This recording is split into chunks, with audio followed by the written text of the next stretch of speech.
It's like, well, maybe Africa is going to be the place to go 50 years from now for your children when the West totally implodes and they're coming for people. Going to the event that you're hosting in September, the topic this year is frontier markets. I was curious why the focus on frontier markets. Does that signal a shift in your business, or what's the interest and where does it come from? So Nomad Capitalist Live is our annual event. This is the fourth. We had a couple of events back in the 2010s, and I stopped it because I was starting a client business, and it genuinely frustrated me to see people coming to events and not doing anything. It may be hard to believe, like I'm a capitalist. I like to run profitable businesses, but I would also like to enjoy it, and I like to see people doing stuff. I don't want to be the guy selling hopium or selling the get rich book. So we stopped the events. When I brought it back, I wanted to make it more about action. And so for this year, it's Nomad Capitalist Live 2024. We're focusing more on frontier markets. It's more capitalist, probably the same amount of nomad, more capitalist, and I think a little bit less of the doom and gloom. Because I think some of the disconnect between some of me when I put out a YouTube video and I talk about certain stuff, and I'm not quite as extreme as some people are in the US. I've left that world. I bet if I went back and lived in it, I would share more of their frustrations. I mean, listen, I'm never getting on board with like the lizard people are taking over the world, okay? But I'm sure I've probably softened a little bit because the problems that people living in a country like the US have, I've just escaped those. Like, I can't get behind guys who spend their entire lives complaining about, how women are impossible to get along with, because it's like, not the women that I met over the years, like, like, so like, my point is, I'm kind of tired to an extent. Like, I'm happy to keep preaching the message. I'm happy to keep telling people, like, here's the tea leaves that I'm reading about. Yes, I think you need a second passport because more countries are going to try and tax you no matter where you go. Like, I'm happy to share that kind of stuff. And maybe some people find that alarmist. I think it's going to happen. Everything my parents and I talked about on the table 30 years ago, 25 years ago has happened. Um, but I also want to give people actual alternatives because I realized I ran to something. I ran to better social opportunities. I ran to seeing emerging markets unfold in front of my very eyes. I wasn't running from something, but I think some people see it that way.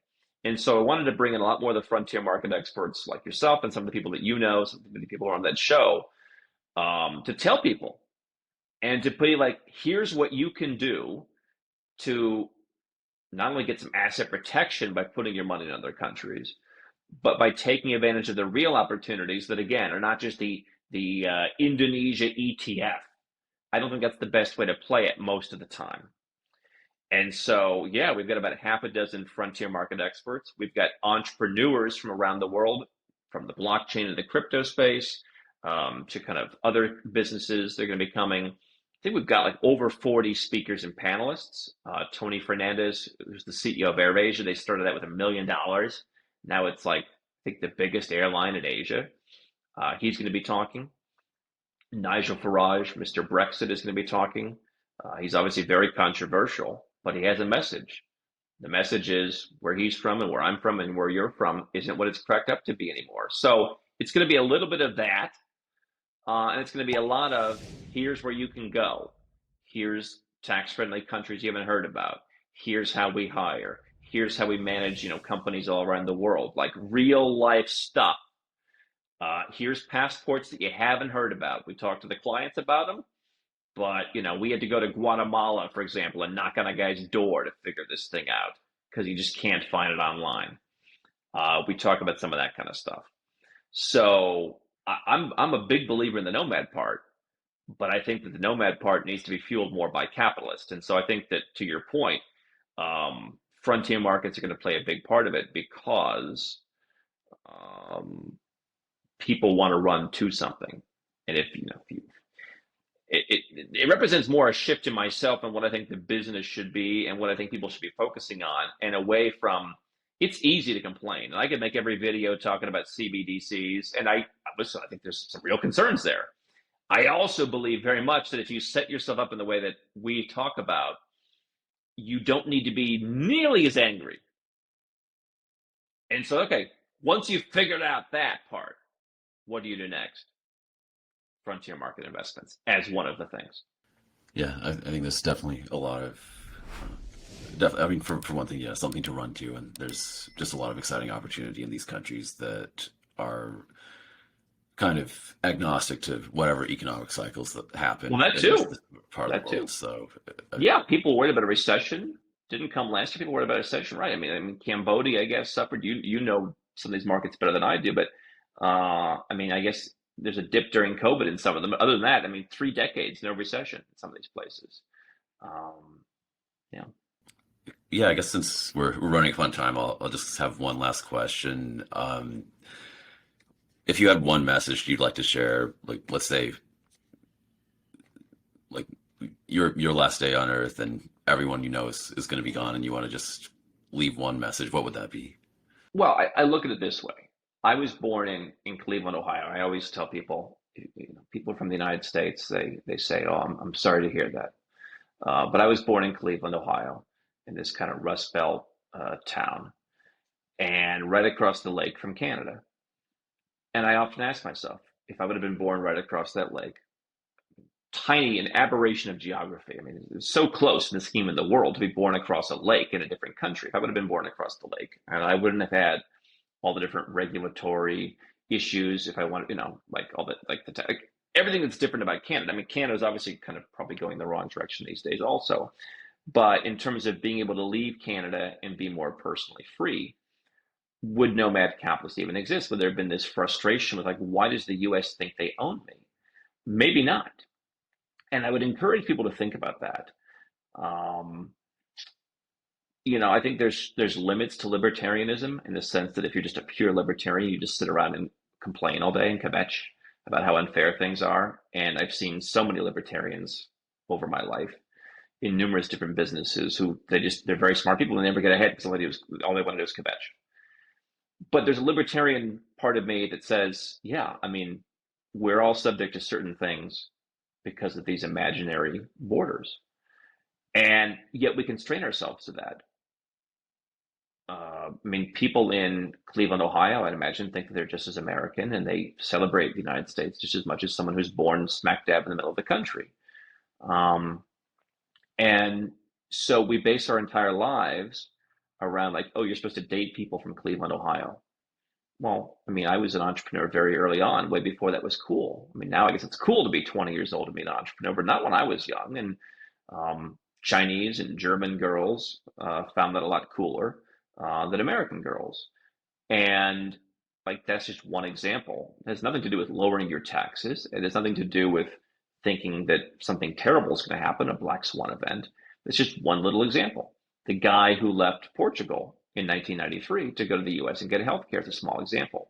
We're conditioned to think that our country is the best. And I think part of the reason I flocked to emerging markets a lot over the years is because they have a very healthy and deserved skepticism about their government. They're like, yeah, why wouldn't you want to pay less tax? The government wastes it all anyway. And I think what we're seeing in our lifetime is this great reduction of the delta between opinions of the United States and opinions of some of those emerging world countries. I think that we're seeing that the United States is actually quite a corrupt country. It's just corrupt in different ways, and it's perhaps in many ways more corrupt. The wealthiest county in the United States is right outside of Washington, D.C. It's all the government contractors who go and sell consulting services, which is why the U.S. it costs more to build, homeless housing than it does in socialist European countries. Why? Because everyone around Washington, D.C. is getting fat and happy, selling consulting, selling bombs, selling whatever else. That's not corrupt. So we're seeing a reduction in this delta. And yet people still kind of cling to, well, but it's still the best country. Well, you could have, by it's a miracle of birth, you were born in that country. So I think look at it more as a miracle, go where you're treated best, and say, if the women that I, get along with are over here, that's where I'm going to go. If the place that wants my kind of business is over here, that's where I'm going to go. There's no benefit to suffering in silence. There's no benefit to martyrdom. Um, I talked about the Alexei Navalny death recently. Courageous guy. It's a nuance, obviously, I think there's nuance with any country. I don't think Russia's the absolute number one.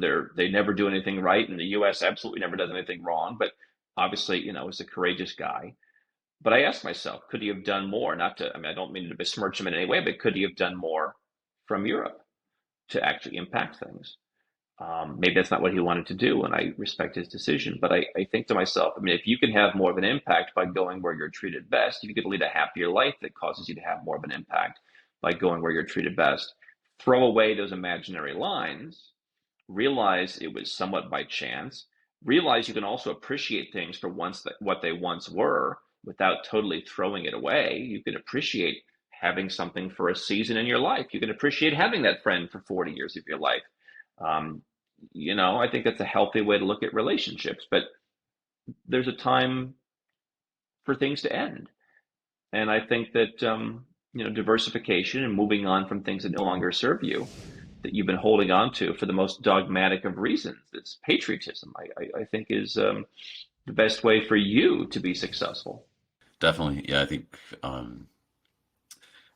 either side of the political aisle you're on, people on both sides have identified corruption as the problem, and I think um, globalization is probably one of the root causes of what's causing so much anxiety in the U.S. But there's also a ton of ways you can benefit from globalization now, so you may as well take advantage of it. I mean, by the way, I mean, again, using Malaysia, look at all the video of Malaysia. I give this example many, many times. Go back and look at Malaysia in movies 30 years ago. It looked a hell of a lot different. And you know what? Spending time in Malaysia with some of the kindest people that you'll meet. Yeah, you know what? I'm glad that they have more economic opportunities. They may not be as wealthy as the United States, but I mean, Mexico and Malaysia, I think, are two very kind of misunderstood countries in terms of the actual wealth that's in the country. I'm glad that people there have more opportunities. I mean, I don't, I actually think it's a hideous behavior that like anyone would try and concentrate the wealth of the entire world into a few countries so that it trickles down to the point where, again, people who have vastly fewer skills than people in other parts of the world win purely based on their geography. I think that anyone who wants that, it's a terrible thing. And so I'm happy to see that the places that I go around the world have been able to develop, and they're going to continue to develop. And now even Africa, you're seeing a number of countries building very solid middle classes. About half dozen countries are really in the kind of solid middle class system. Nobody in the West is paying attention to that. You're paying attention to that. Your guests are paying attention to that. But the West is just, no, Africa, it's poor, it's falling apart. It's like, well, maybe Africa is going to be the place to go 50 years from now for your children when the West totally implodes and they're coming for people. Just one possibility. I wouldn't be so quick to I wouldn't be so quick to dismiss some of these places. Totally. Yeah. I mean, I think like looking at places like Kigali and Rwanda, it's probably much safer and cleaner than most U.S. cities at this Well, that point. too. So, like Yeah. 50 years from Your, now. your daughter doesn't have to be harassed by a guy living in a tent doing Right. doing cocaine at 2 p.m. on a Tuesday afternoon, right? Right. Well, Andrew, it was great to catch up. Thanks so much for joining the podcast. Always a pleasure to speak with you. Thank you, Nick.